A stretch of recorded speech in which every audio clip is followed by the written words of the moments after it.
ये 65 लाख साल पुराना एम्बर है जिसमें एक मच्छर फंसा हुआ है। ये प्राचीन काल से है लेकिन हमेशा के लिए इसमें कैद हो गया क्योंकि उसने एक डायनासोर का खून चूस लिया था और फिर एक पाइन के पेड़ पर आराम करने के लिए उड़ गया। नतीजा ये हुआ कि वो पेड़ की शाखा में लिपट गया। 65 लाख साल बाद इसे वैज्ञानिकों ने खोजा। वैज्ञानिकों ने एम्बर में एक छोटा सा छेद किया और मच्छर के पीछे से डायनासोर का खून निकाला। फिर खून से डायनासोर का डीएनए प्राप्त किया और उसे मेंढक के डीएनए के साथ मिलाया। वैज्ञानिकों ने कई सालों तक इसे विकसित किया और डायनासोर का अंडा तैयार हो गया जो अब फूटने वाला है। लोग उत्सुक हैं कि इस अंडे से क्या निकलेगा। फिर एक छोटा जीव बाहर निकला और वैज्ञानिक बहुत खुश हुए जैसे वे खुद डायनासोर के माता पिता हो। अब ओल्ड व्हाइट ने भी इस हिंसक उद्योग को देखा और वो एक दुनिया का एकमात्र जुरासिक पार्क बनाना चाहता है। लेकिन पार्क की सुरक्षा के लिए उसने मुख्य पार्क और उसकी पत्नी को पार्क की सुरक्षा का मूल्यांकन करने के लिए बुलाया। उनके साथ एक वकील और एक गणितज्ञ भी थे। मुख्य पार्क एक डायनासोर जीवाश्म प्रेमी, हालांकि उसने कभी जीवित डायनासोर नहीं देखा। जब वे पार्क में पहुंचे, लोग दृश्य देखकर चौंक गए। उन्होंने सोचा नहीं था कि इस युग में वे सचमुच जीवित जीवाश्म देख पाएंगे। यह 100 मीटर लंबा पत्थर का दृश्य था, बहुत बड़ा लेकिन बहुत शांत स्वभाव का। तभी ओल्ड व्हाइट पीछे से आया और कहा, चौंको मत, हमारे पास और भी बड़ा डायनासोरस है। ओल्ड व्हाइट की पुष्टि के बाद वो इतना डर गया कि उसके पैर कांपने लगे। फिर ओल्ड व्हाइट ने सभी को प्रजनन केंद्र में ले जाया जहाँ उन्होंने नवजात डायनासोर देखे। इस समय कर्मचारियों ने कहा कि डायनासोर की संख्या को नियंत्रित करने के लिए उन्होंने केवल 5 डायनासोर पाले और वो मुख्य पार्क ने नवजात डायनासोर को उठाया और पूछा कि यह प्रजाति का है। वैज्ञानिक ने कहा कि यह वेलोसिराप्टर है। मुख्य पार्क सुना और फिर से सोचने पड़ गया क्योंकि वेलोसिराप्टर स्वभाव से तेज प्रतिक्रिया देने वाला और बहुत बुद्धिमान होता है। ये भूमि का शील शिकारी। उसने जल्दी से ओल्ड व्हाइट से उसे वेलोसिराप्टर के पार्क में ले जाने के लिए जैसे उन्होंने एक गाय को पार्क में लटकाया गया। अचानक नीचे से एक गंगा लेने लगा।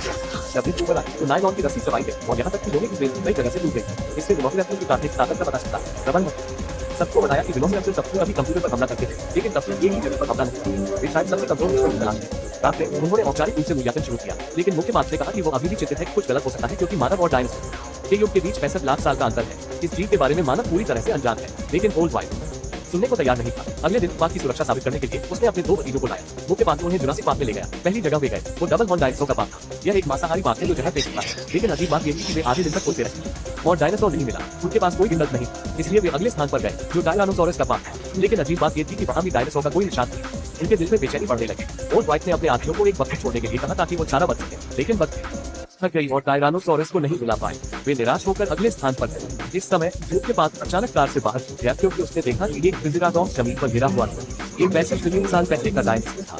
यह आधुनिक समय में प्रकट हुआ और मदद के लिए पुकार रहा था। महिला पार्क ने टॉर्च उठाई और उसकी आंखों की जांच की। मुख्य पार्क ने उसे छूकर देखा और पाया कि यह सचमुच का डायनासोर है। वाह, बहुत उत्साहित था। अगर यह डायनासोर इतना बड़ा नहीं होता कि एक बर्तन में नहीं समा सकता तो मुख्य पार्क निश्चित रूप से इसे पकाकर खा लेता। इस समय महिला पार्क ने डायनासोर की बीमारी का पता लगाने के लिए 2 ढेर गोबर में खोज शुरू की। विस्तृत जांच के बाद उसने पाया कि ट्रिसेराटॉप्स को आलसी कैंसर हो गया है। इस स्थिति में जब तक ये सही साथी नहीं मिलता ये खुद ठीक हो जाएगा। इस समय मुख्यालय से फोन आया कि एक तूफान आने वाला है और सभी को जल्दी से इस द्वीप को छोड़ने के लिए कहा। मुख्य पार्क और उसके साथी स्थिति की गंभीरता को समझते हुए जल्दी से पार्क छोड़ने का फैसला करते हैं, लेकिन दुर्भाग्य से पार्क की बिजली अचानक खराब हो गई और गेट नहीं खुल सका। वे टायरानोसोरस के पार्क में फंस गए। मजबूरन वे कार में सोने की तैयारी करते हैं और बचाव के आने का इंतजार करते हैं। उन्हें नहीं पता था कि खतरा आने वाला है। इस समय कप में पानी धीरे धीरे कांपने लगा और फिर एक भूकंप जैसा झटका आया। फिर बारिश में भीग रही पत्ती एक विशाल उजले दिखाई दी। सभी लोग डर के मारे कार में बैठे रहे और हिलने की हिम्मत नहीं कर सके और वो वकील डर के मारे शौचालय में छिप गया। इस समय टायरानोसोरस गर्जना करते हुए बाहर आया। उसकी विशाल काया के हर कदम पर जमीन कांप गई। टायरानोसोरस पहले ही जाने वाला था, लेकिन कार में बैठी छोटी लड़की ने टॉर्च निकालकर टायरानोसोरस को देखने की कोशिश की। टायरानोसोरस कार के सामने आ गया और छोटे लड़के से नजरें हटाई। लड़का स्थिर रहा, लेकिन लड़की ने टॉर्च को टायरानोसोरस की आंखों पर डाल दिया। टायरानोसोरस तुरंत गुस्से में आ गया और कार का दरवाजा तोड़ दिया। फिर उसने कार को पलट दिया और एक पैर से दबा दिया। उसने एग्जॉस्ट पाइप को काटा, लेकिन उसे अच्छा नहीं लगा। फिर उसने टायर को काटा। ये पत्थर जैसा था।